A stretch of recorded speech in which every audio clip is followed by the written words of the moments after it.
Здравейте, смених мотора. По-скоро не съм го сменил, да си купих още един, защото скутера се бангьосва и трябва да го правя. Derbi GPR 50 кубика.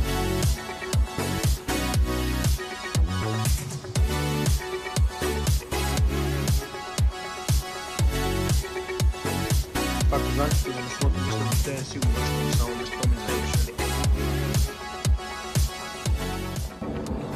Ето го, цилиндъра го свалихме вече с буталцето. Да ви покажа по-обстойно да видите. Ето така изглежда. Парченче от игления лагер се е дигнало горе.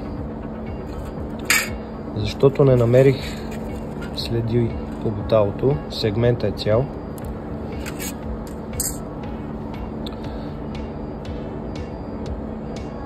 Ето къде е издраскано, се вижда. Да ви покажа буталото. Ето го буталото.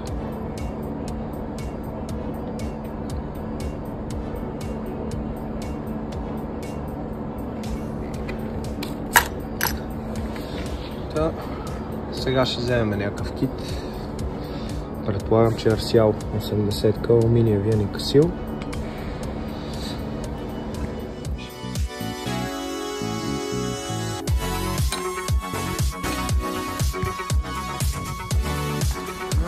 Взехме пак скутер хаус, поръчахме от скутер Атак.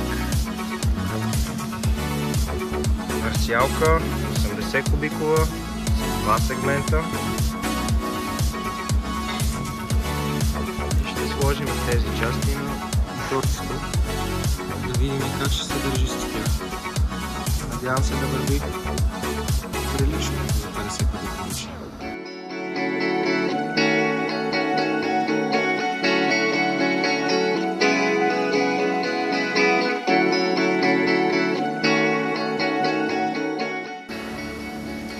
Ето, буталото вече го сложихме.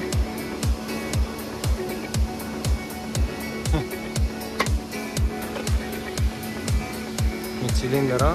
Сега слагам гарнитурите и го затварям.